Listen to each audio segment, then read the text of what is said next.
What up, y'all? Big lesson I'm learning right now in life. Really appreciate this. At the end of the day, we have two choices. Always. There's always life pretty much boils down to two choices. You can either open or you can close. You can open to life and what it's presenting to you, or you can close to it. I can open my heart up to the experience, or I can shut down, avoid, and resist. And shutting down, avoiding, and resisting comes with its lessons. It comes with its effects. It comes with its consequences. And opening up to life comes with its effects, its lessons, its benefits, its consequences. And when allowing the awareness that one day we're going to die, when allowing that to stay right here on the shoulder and whisper, not from a place of fear, but from a place of awareness. One day, all of this stuff, this car I got, my body, my clothes, one day, I'm going to be returning all this back to God. I'm going to give all this stuff back to earth, and my consciousness and my spirit is going to move forward. And staying aware of that and acknowledging that daily.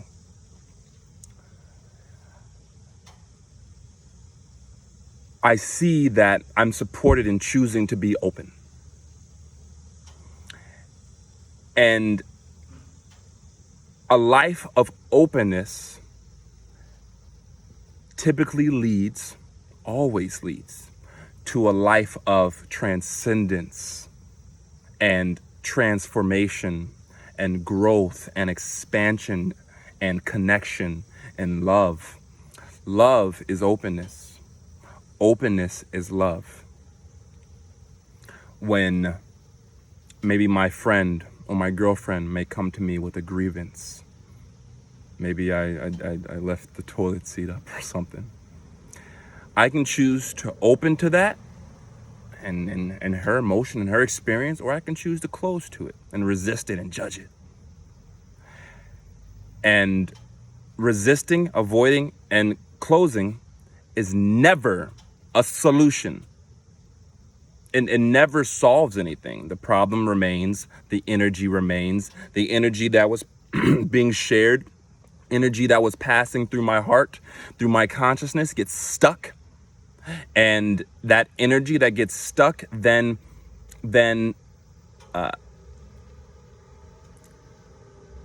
speaks in particular ways, right? It has a particular story that comes with that energy. That energy has a particular story that comes with it. Closing is never a solution. It's never an effective solution. It's only a temporary avoidance of pain and uncomfortableness. Opening. So say if I open to that experience, maybe I'm annoyed by her annoyance. Maybe I'm triggered. Maybe it comes with whatever it comes with.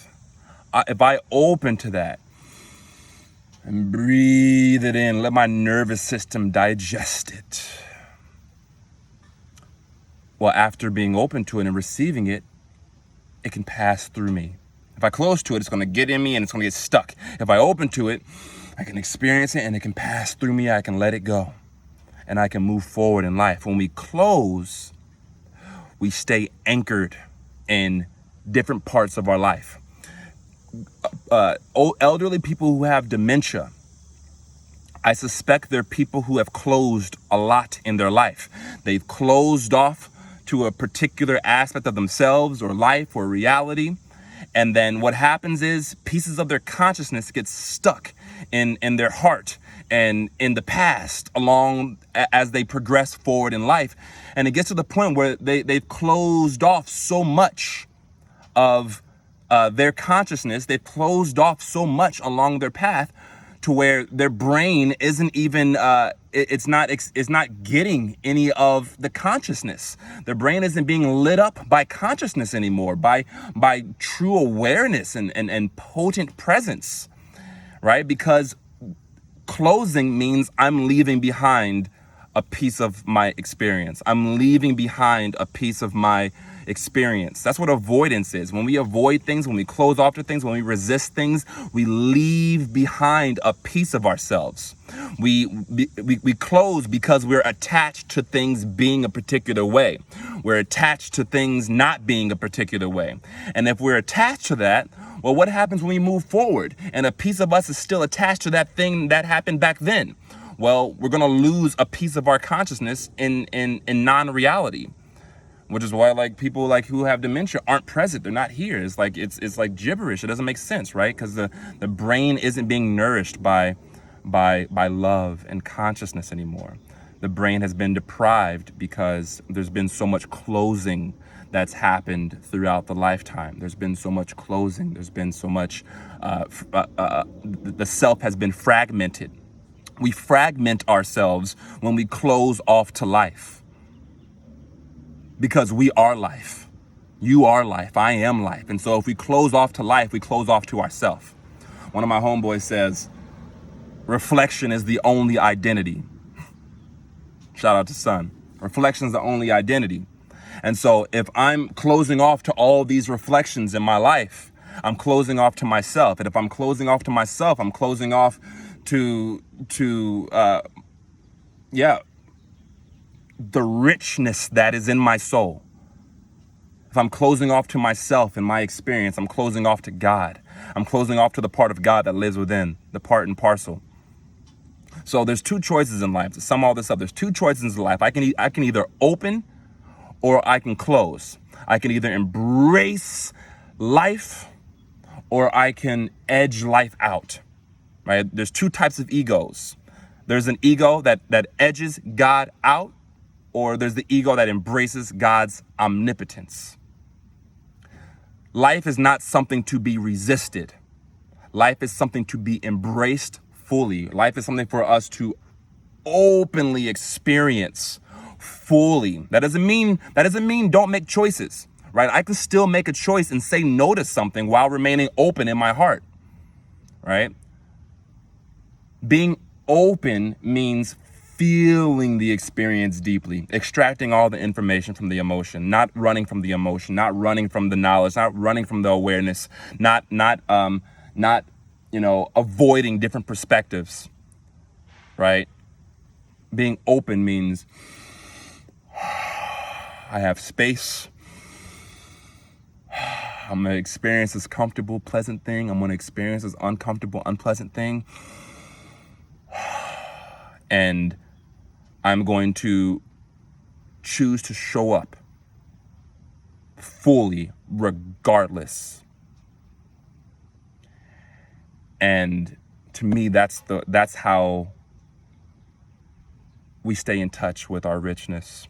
That's how we stay in touch with our power. That's how we stay empowered. That's how we stay healthy, wealthy, and full.